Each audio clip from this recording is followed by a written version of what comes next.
코로나19가 다시 확산세로 돌아선 가운데 지역사회 곳곳에서 확진자가 속출하고 있습니다. 은평구 누적 확진자는 28일 0시 기준 166명이고 양천구 누적 확진자는 28일 오후 2시 기준 132명입니다. 은평구에선 미용실 관련 집단 감염이 발생했고 양천구는 오늘 학원 수강생이 확진 판정을 받아 밀접 접촉자 파악에 들어갔다고 밝혔습니다. 네, 이처럼 코로나19 대유행의 위기감이 높아지는 가운데 방역당국은 오늘 사회적 거리두기 2단계 조치를 한 주 연장하는 등 수도권의 방역조치 강화 방안을 내놨습니다. 네, 지금 스튜디오에 손성혜 기자가 나와 있는데요. 네, 손성혜 기자, 먼저 지역 코로나19 상황부터 살펴보죠.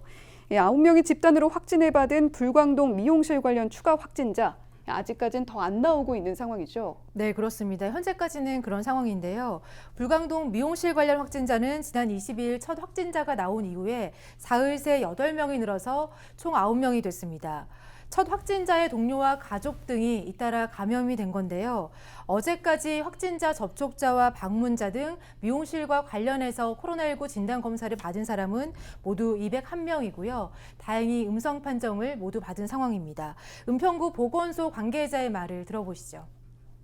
첫날에 문자 부리고 48명, 그 다음 날은 141명, 그리고 어저께는 12명. 명단 확보가 안 되니까 거기 누가 이용을 했는지 너무 크잖아요, 미용실이. 조금 어려움이 있어. 예, 그런데 첫 확진자의 감염 경로 일주일이 지났는데도 아직 파악이 되지 않고 있다고요? 네, 그래서 깜깜일 가능성이 높은 상황입니다. 확진자의 동선에서 드러나는 감염 경로가 없기 때문에 계속 추적 조사 중인데요. 이 부분도 보건소 관계자의 말을 들어보시죠. 깜깜인지 뭔지 추적 중이에요. 집 미용실, 마트 한 군데, 이렇게. 그분 동선 보면 133번이거든요. 간 데가 별로 없어요. 다 역학조사 중이니까. 네, 깜깜이 감염 확산에 대한 걱정을 안 할 수가 없는 상황인 것 같습니다. 네, 또 미용실 관련해서는 추가 확진자가 더 안 나오길 바라겠습니다. 네, 이어서 파문이 커지고 있는 유튜브 주옥순 TV 엄마 방송 대표 관련 내용도 짚어보죠. 이번 파문, 은평구가 확진자 정보를 공개를 하면서 주옥순 씨의 실명을 노출을 하면서 시작이 됐죠. 네, 그렇습니다. 은평구청은 블로그를 통해서 확진자의 동선을 공개하고 있는데요. 이 과정에서 한 확진자의 접촉자를 공개하면서 주옥순 씨의 실명을 올려 논란이 된 겁니다.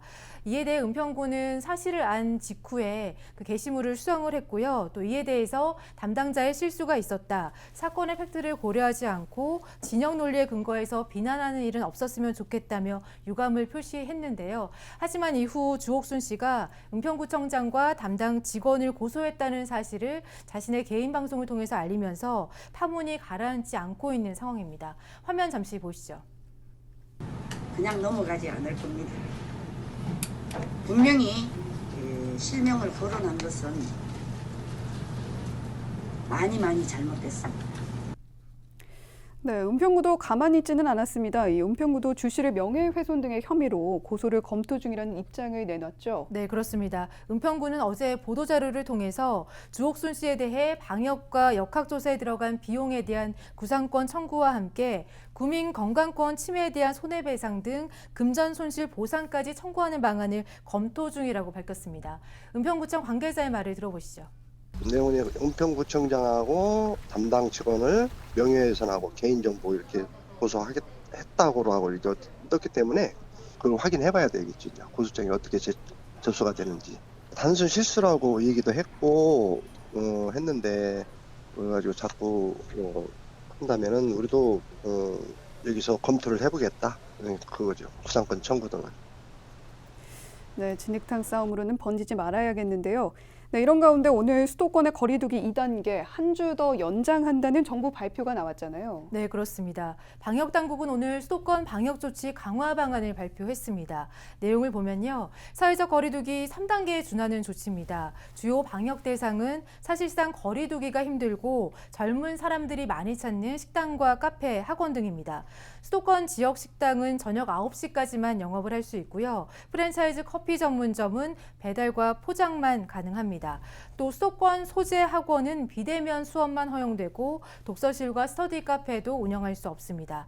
강화된 방역 조치는 30일 0시부터 9월 6일 자정까지 적용됩니다. 네, 강화된 방역 조치 모두 잘 알아두셔야겠습니다. 네, 손성희 기자 고생 많으셨습니다.